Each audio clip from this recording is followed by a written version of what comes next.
Ticket की बातें 2024 के संदर्भ में अगर हम बात करें तो लगभग फाइनल सा होता हुआ दिख रहा है कि कौन लोग आएंगे।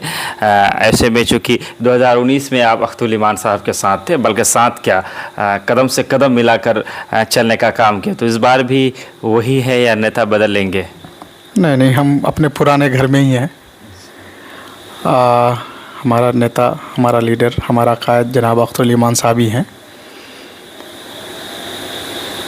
हालात देखिए, इंशाल्लाह बहुत ही हालात सादगार होते दिख रहा है और मुझे उम्मीद है कि इस बार किशनगंज लोकसभा क्षेत्र की अवाम जनाब अख्तुल इमान साहब को पार्लियामेंट ज़रूर भेजेंगे।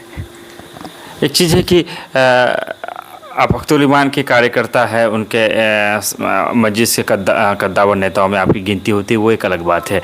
हम जरा सा ये जानना चाहेंगे कि लोगों को भी लगा कि अख्तुल इमान को वोट लोग क्यों करें। जैसे एक चीज़ होता है ना कि फ़लाने को वोट करना चाहिए, इस अच्छा होगा, तो मैं चाहूँगा कि क्यों करें उन्हें वोट? अख्तुल इमान साहब को इसलिए वोट करना चाहिए कि अभी जो हमारा मौजूदा MP हैं, वर्तमान सांसद जी हैं, उनके एक्टिविटीज़, उनके क्रियाकलाप, उनके काम से हम किशनगंज लोकसभा क्षेत्र के अवाम ऊब चुके हैं। हो सकता है वो एक बेहतरीन इंसान है, पार्टी में उनकी अपनी अच्छी मजबूत पकड़ है, लेकिन हम अवाम को जो चाहिए, किशनगंज लोकसभा क्षेत्र की अवाम को के दुख दर्द में, किशनगंज के डेवलपमेंट में, विकास में उनका जो जिस तरह से उनको करना चाहिए, कहाँ कहीं तो नज़र नहीं आ रहा है। किसी भी मुद्दे पे, किसी भी समस्या पे, किसी भी घटना पे कहीं नज़र नहीं आते हैं।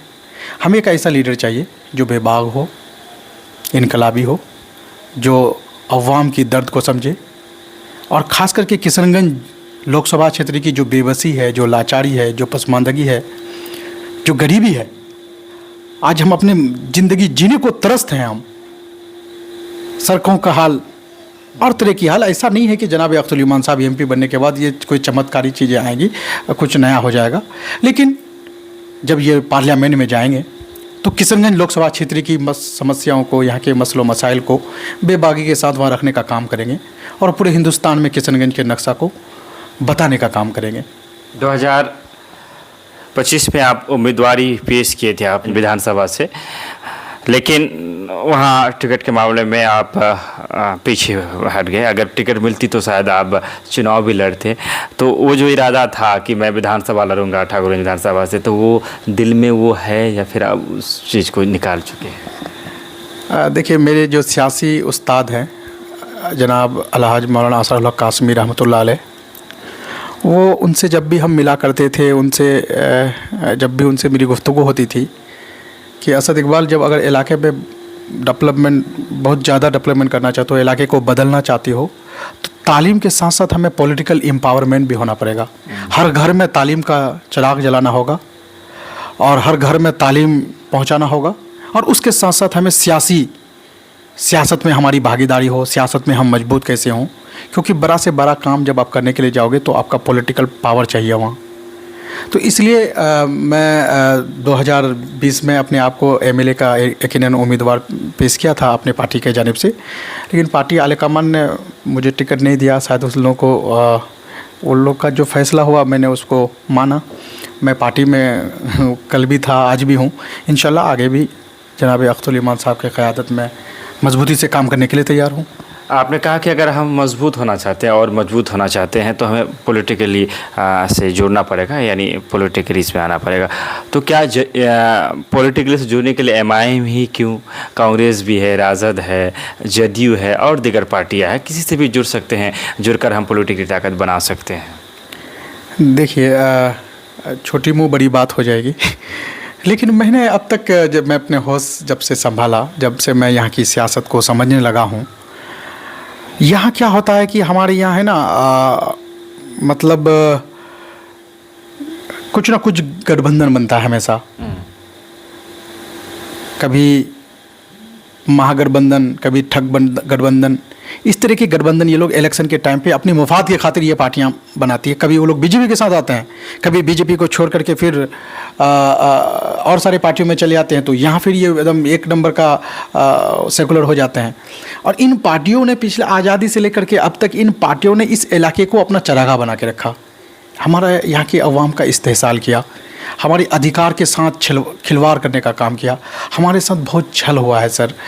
और क्योंकि चाहे वो आरजेडी हो, चाहे वो जदयू हो, चाहे वो कांग्रेस हो, चाहे वो बीजेपी हो, किसी ने भी सीमांचल, खासकर सीमांचल किशनगंज की तकदीर तस्वीर बदलने में अपनी भूमिका नहीं निभाई।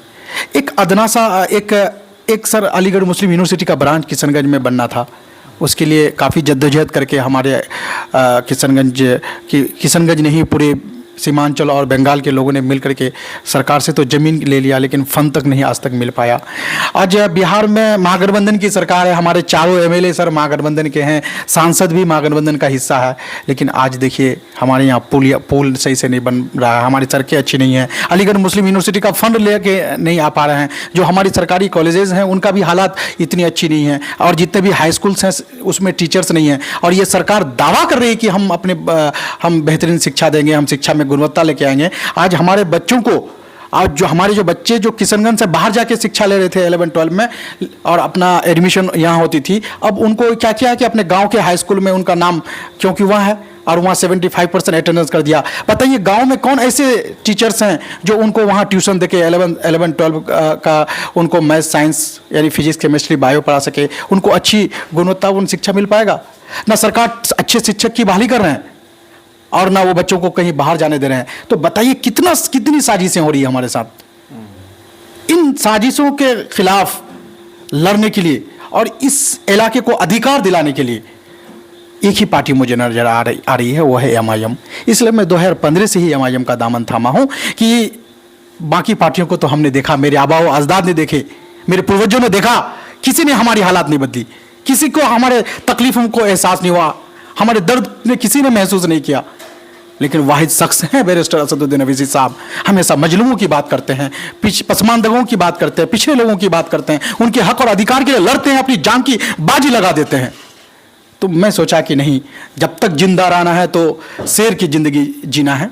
और एक मर्द मुजाहिद है बैरिस्टर असदुद्दीन अवैसी साहब, जो पूरे हिंदुस्तान में और हिंदुस्तान के पार्लियामेंट में जब वो बोलते हैं तो बाकियों को बाकी जगह सन्नाटा छा जाता है और बाकियों को सुनना पड़ता है।